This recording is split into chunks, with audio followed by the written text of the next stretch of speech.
Yo, what's up, you guys? Welcome to the Ant-Man channel. It is Tuesday, the 20th of January, 2015, and I'm your host, Ant-Man.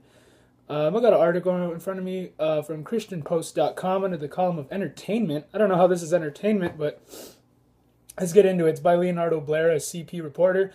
Bill Maher urges, Bill Maher urges atheists to speak up, knocks the Bible as book based on ancient myths, and new ad for openly secular. Secular is not a proper definition for godless people these days. I would say pagan. Pagan is more an accurate word for the secularists nowadays, because it's not so much rejecting God, it's being against God is the culture these days.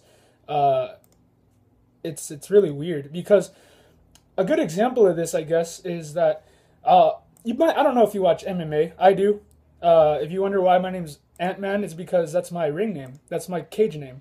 But yeah, that's my fighter nickname. So there you go. There's some new information for you if you didn't know that. There's a fighter named John Jones. A lot of people hate him, and it's easy to hate him. It seems like people are just always looking for an excuse to try to like point fingers at him. Like they're always looking for him to mess up, because we're God's people. When you proclaim and when you profess to be a Christian, and people know that you're part of God's flock, you're one of his sheep, the wolves come out and they want to set traps up for you. They want to see you mess up. They want to ruin your good name so that it brings your faith down. It brings your faith down in the public eyes. Ad hominem attacks are common for us Christians. People don't know how to argue with us because they don't. That's like, you know what I mean? Like, I tell people, if you're going to get in an argument with me, you're going to lose, because I know the truth and I know facts. You're emotionally governed. You're not even looking for facts. You're just looking to persuade people through your arrogant words and whatnot. But just know, dude, that it's just like someone right now, like I tried to tell it, because he was like, it's because he's black, people hate him. I was like, nah, people hate him because he's a Christian. America hates Christians. They hate God. America hates God today, dude. And then the guy was like, God's a myth, my friend. And I was just like, no, God actually overlooked the ignorance in the past. He overlooked ignorance in the past, but now he commands every man and every woman and every nation to repent now. You have no excuse now. Everything in Scripture has been practically fulfilled now, to the point where you have no excuse.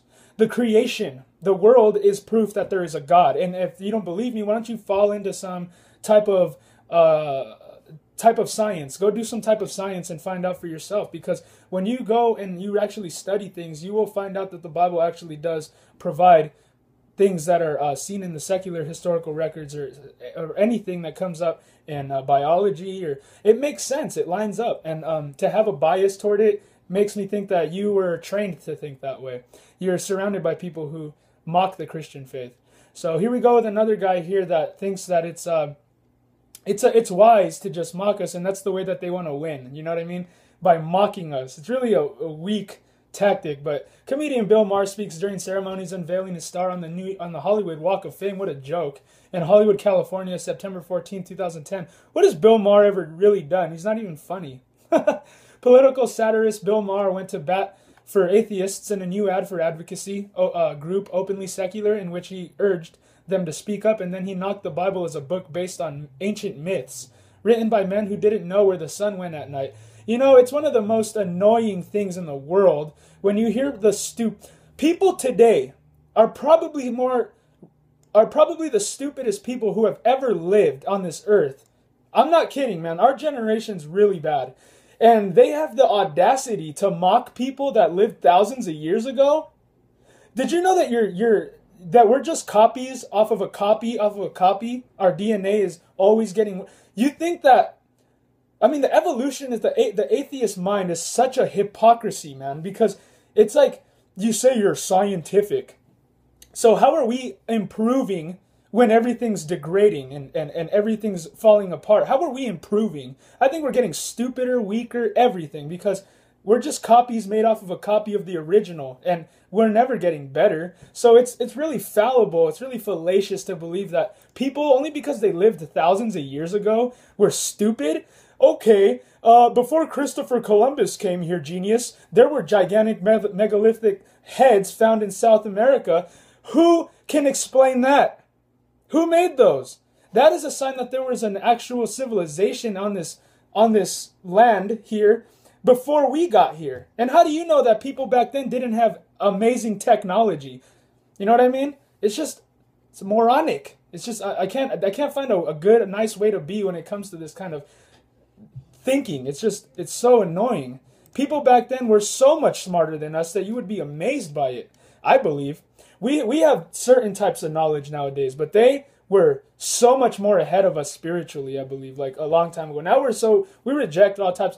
Even the atheist is spiritual. He tries to deny it, but any type of ideology putting it in your mind and any type of philosophy makes you a spiritual person because you're putting your faith in a rational theory or whatever you want to call it, and it's just that's a faith. That's a faith. You're trusting in something. You're trusting in the God of Darwin or you know what I mean. These people, and too bad, you guys. I mean, I think it's so embarrassing to believe in evolution. And too bad. We all see you for who you are now. You're all frauds. You failed our country because you try to deliver to us a message of anti-God, humanism, relying on ourselves, not knowing that we're sinners and that we're wicked.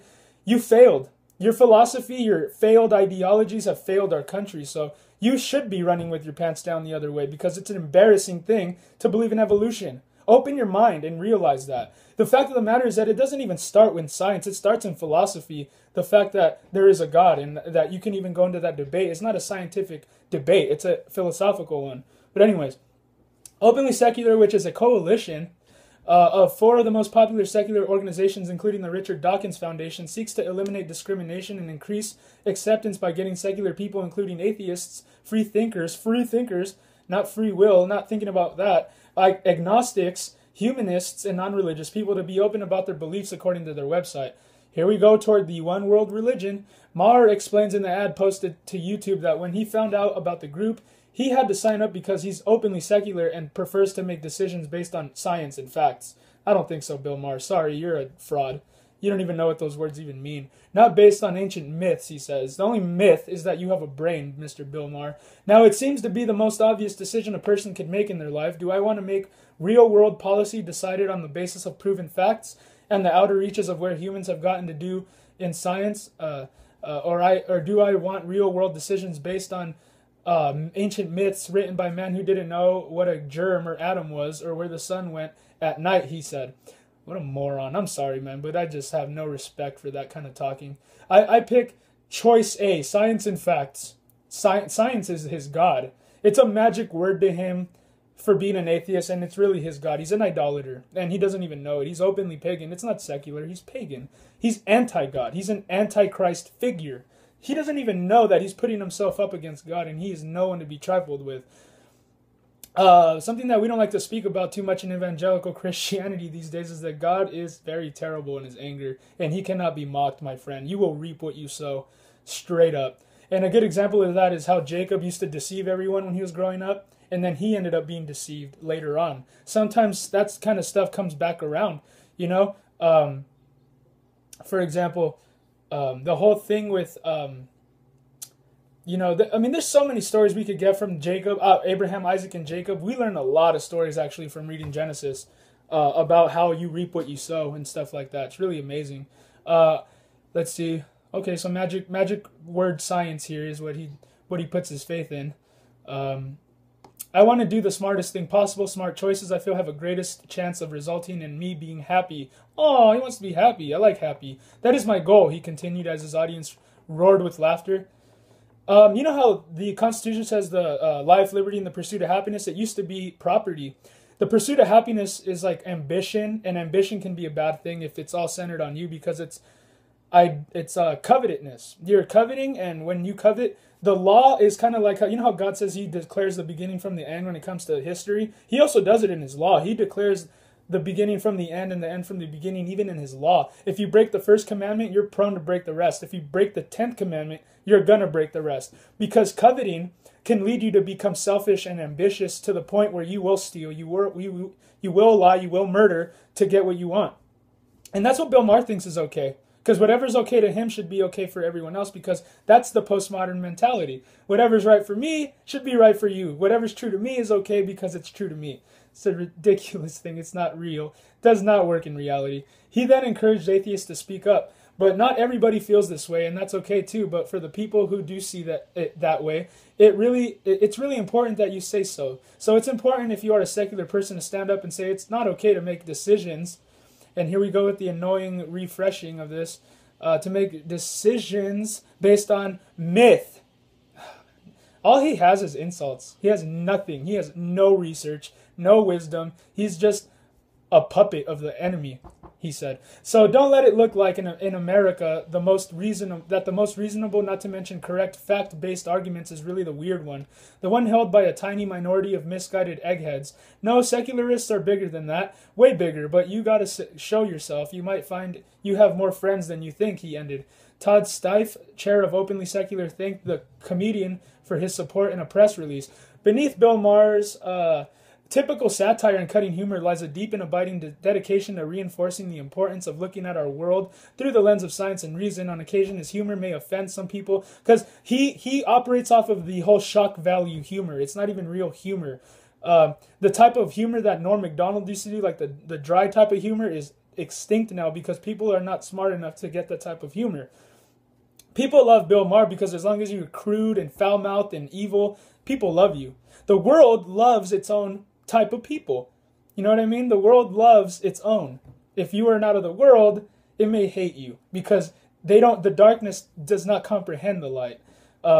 So anyway, on occasion, so he's not really funny at all, but he is a part of a time-honored American tradition in which it is the humorists who are willing to point out uncomfortable truths, even if it means ruffling some feathers, he said.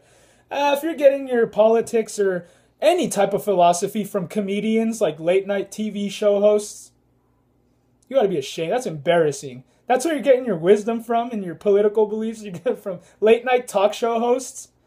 It's embarrassing, man. Get real. God bless you guys, though. Have a good day.